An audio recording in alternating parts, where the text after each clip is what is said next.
Jadi stem cell itu adalah pertemuan antara sel sperma dan sel telur. Itulah stem cell mula-mula. Kemudian dari stem cell ini terciptalah seluruh organ manusia, tercipta seluruh organ manusia dengan beserta dengan sistemnya sehingga akhirnya lahir seorang manusia. Nah, berarti apa? Berarti seluruh organ manusia diciptakan oleh sel yang disebut dengan stem cell ini.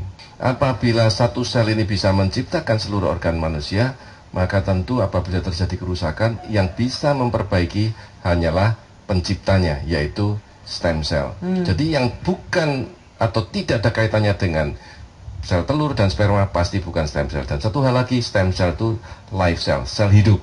Jadi kalau tidak hidup, maka itu kita bisa manfaatkan hanya nutrisinya saja. Nah, stem cell itu bisa diambil dari tubuh seseorang sebagai pasien, atau dari orang lain sebagai donor, atau dari plasenta. Nah, plasenta ini sekarang sudah mulai banyak yang ditawarkan untuk disimpan gitu ya. Nah, ternyata hanya cocok untuk anak itu sendiri yang punya. Sementara untuk orang lain belum tentu cocok. Untuk cari yang cocok tidak mudah. Maka penelitian dilanjutkan dan menemukan bahwa plasenta mamalia bisa digunakan sebagai pengganti daripada plasenta kita.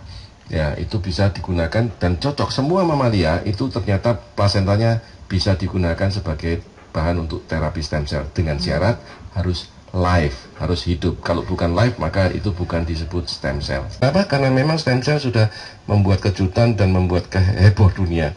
Karena banyak sekali orang yang sembuh dari sakit karena stem cell terapi, terutama penyakit-penyakit seperti jantung, diabetes, kemudian penyakit Alzheimer, stroke, Parkinson, ya, spinal cord injury, orang yang lumpuh bisa berjalan kembali, dan banyak penyakit autoimun seperti lupus, psoriasis, osteoporosis, osteoartritis, banyak penyakit yang lain termasuk penyakit ginjal, sudah cuci darah bisa lepas dari cuci darah. Bahkan ada yang buta, ya sudah buta karena syarafnya putus, bisa melihat kembali setelah menjalani terapi stem cell. Nah, ini yang tidak mungkin dilakukan oleh obat-obatan ataupun nutrisi. Kunci untuk kita mencapai kesejahteraan yang Bapak ketahui seperti apa nih, Pak? Sebetulnya mudah sekali. Karena sebetulnya ini kami sudah punya rahasia, punya satu cara yang akan kami berikan pada saat seminar.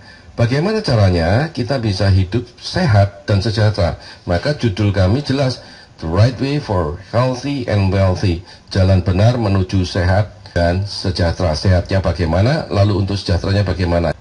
Bagaimana stem cell terapi ini bekerja gitu Pak, sehingga membuat kita tadi itu bahagia dan sejahtera. Sehat, bahagia, dan sejahtera. Stem cellnya sendiri membuat seseorang itu menjadi sehat. Setelah sakit, dipulihkan menjadi sehat. Tidak lagi bergantung pada obat.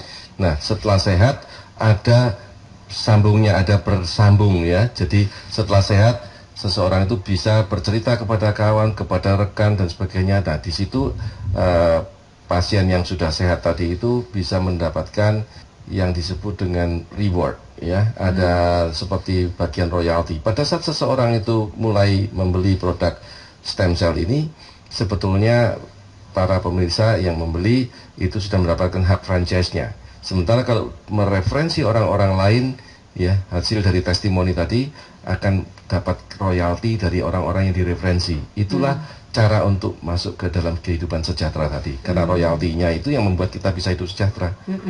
Ya.